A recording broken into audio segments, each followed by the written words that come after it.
Well, look, Camilla, I think as the Prime Minister said over the weekend, people voted for change at the last general election, and at the moment people aren't feeling that change, and I think that's reflected in the results on Thursday.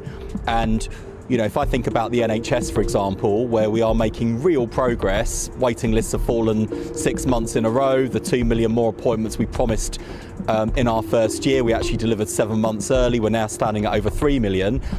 You know, if you're one of the people who's come off the waiting list, you'll be delighted. But if you're one of the 7 million cases still on the waiting list, you're probably shouting at the telly at this very moment saying... Well, we'll get on to further and faster. Let's just read an alternative narrative to the one that you've just spun me there.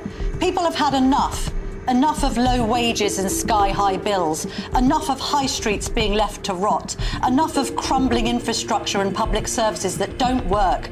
Enough of broken promises. Do you know who said that? It was your Labour colleague, the Labour MP Dan Carden. So even your own colleagues think that you're doing a bad job. Well, I agree with Dan on every single word you've just read out there. I agree with him entirely, and I think that's the impatience people are feeling. That's why people are hungry for change, because all of those challenges, and there are many more that I could list besides, were challenges we walked into last July. And turning around the country with multiple and deep crises does take time. So the impatience that people are feeling, I feel, and that's one of the reasons why, you know, in my day-to-day work, I'm constantly driving to go faster. I'm always being told by people to slow down. You know, I'm going harder. During a recent GB News interview, Labour MP Wes Streeting faced the kind of scrutiny politicians rarely encounter. Host Camilla Turman set aside the usual polite tone and went straight for the numbers. Out of 285 seats under Streeting's watch, Labour had lost 197. So, you're actually less popular now than in 2021, even during your so-called honeymoon, she pressed. It was blunt and impossible to deflect. Streeting responded with familiar talking points. He claimed NHS waiting lists had fallen for 6 months, that millions of appointments had been delivered early, and that wages were rising faster than inflation.